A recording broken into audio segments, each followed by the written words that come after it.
Despite my sincere love for Adobe Premiere Pro, I have to admit that this is still a buggy, laggy software. It especially infuriates the slow playback, that is, the program monitor in which you view the edited material. And over the years of working in this program, I have discovered for myself some life hacks that contribute to a more optimized work of Adobe Premiere Pro. And in this short video, I will share these methods. Disable high-quality playback.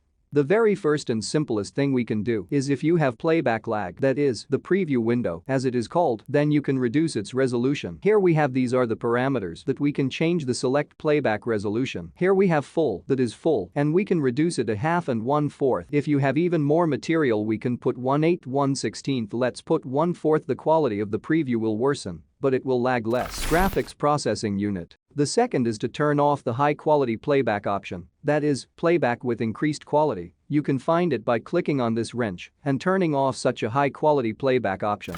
Allocate more RAM. If you have wild lags when calculating some graphic effects, then you should check whether you have acceleration enabled, that is, whether the processor of your video card is used. If you have a good video card, then it's really a sin not to use it. You can check it in the next menu. Click the project settings file, General, and here video rendering playback. We must make sure that the checkmark is opposite Mercury Playback Engine GPU Exploration. If you have a GeForce video card, then you will still have the inscription QDO here. The next thing we need to make sure of is that Adobe Premiere Pro has enough RAM naturally. The more the better. That is, when you work in Adobe Premiere Pro, when you do the editing, try to close as much as possible all other programs that you do not use, all sorts of mail agents, 300,000 tabs in the browser, and close everything else. You also need to make sure that enough RAM is allocated for Adobe Premiere Pro. Go to Edit, Preferences, Memory, and we have such a window. We see how much memory we have installed in the system. This is 8 GB and RAM reserved for applications, that is, how much RAM we have reserved for other applications, for browsers and so on. Therefore, if your Premiere is stupid, you can limit other applications.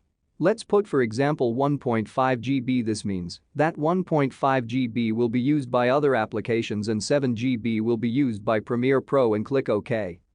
Next, render and replace. If you notice that you have some part of the video playing very poorly, but I don't want to make a proxy for the entire project, there is such a function called render and replace, which, by the way, can really help you out. If you are making a linked After Effects composition, we press the right mouse button and press render and replace, select format, select preset. In principle, by default, there are normal presets here, and click OK, and you have to wait a bit. And now we can see that the video plays smoothly and even responds very well to drag and drop when you are in the view mode of your files. Then we have a very nice button on the panel called Global FX Mute. If you don't want to watch color correction, for example, other effects, you just want to smoothly view the video that you edited normally, we press this button and it turns off all the effects that we used in color correction, stabilization, and so on. If you do not have this button, then we press the plus, find this button, hold it down and simply drag it to our panel and press OK. The Lumetri Scopes panel came into my field of vision when we play a video, then all the information that we have on this video is transmitted here, and this panel is constantly active, it constantly collects information.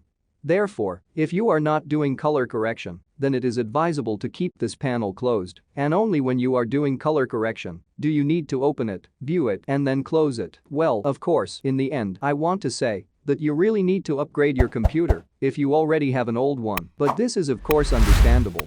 Thank you all for watching. I hope after these small and simple manipulations, he began to lag at least a little less. But if so, write in the comments what helped you. Maybe you use something that helps you well. Of course, see you soon.